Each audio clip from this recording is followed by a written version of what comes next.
welcome back to HBK Vic Reviews Fix. Today's flick is Drive, starring Ryan Gosling, Albert Brooks, Bryan Cranston, and Ron Perlman. A little brief synopsis of the film. It's about a guy who is a part-time mechanic, part-time Hollywood stunt driver, and he's a wheelman on the side for these bad guys.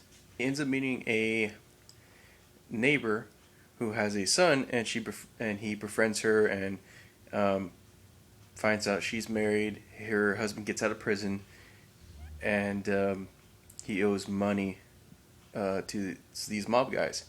So he agrees to help him with the robbery by being his wheelman, and that's where most of the action takes place. Even though it is a movie, as you assume that would be a lot about car sequences, car chases, and stuff like that. Very watered down, not really there. However, the whole story of it works for it. I kind of think of it as if they made Grand Theft Auto into a live action movie, this would be it. We get right into it. Acting. Like I said, Ryan Gosling, Bryan Cranston, Albert Brooks, and Ron Perlman did a superb job in this. Ryan Gosling tries to be a badass in this movie, and his acting sounds kind of monotone, but the character itself is supposed to be mysterious. And in the movie, he does these weird zone outs when he kills somebody that it reminds me of De Niro's character in Taxi Driver and Bale's character in American Psycho. Directing. I haven't really heard from this director. He did a pretty decent job with this movie. I'll link an IMDb and you can see his credits and stuff like that. Writing. Writing saved this movie because you think, like I said, it's driving the title, you think cars everywhere, and that was not the case. Yeah, like I said, it reminded me of Grand Theft Auto.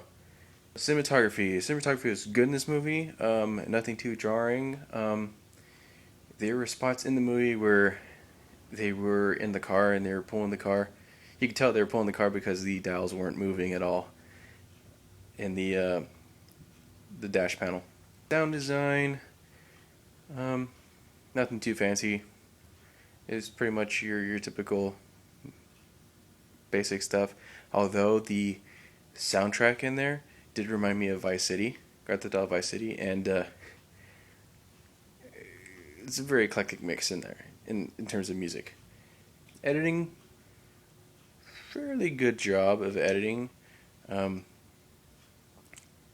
There wasn't spots that were too long, there wasn't spots too short. It was just the right amount. I would give this film a 4 out of 5. It's still worth seeing. It's a very dark movie that should be seen if you're an avid film buff or future filmmaker. You should at least check this out. I don't know if I would buy it on Blu-ray or DVD. If they throw a whole bunch of features with it, I probably will. But yeah, I'll attach a trailer to this and let me know in the comments if you saw this movie or if you're thinking about going to see this movie. And that's it. And then hopefully I will get to see another movie pretty soon. Alright, I'll talk to you guys there. Alright, bye.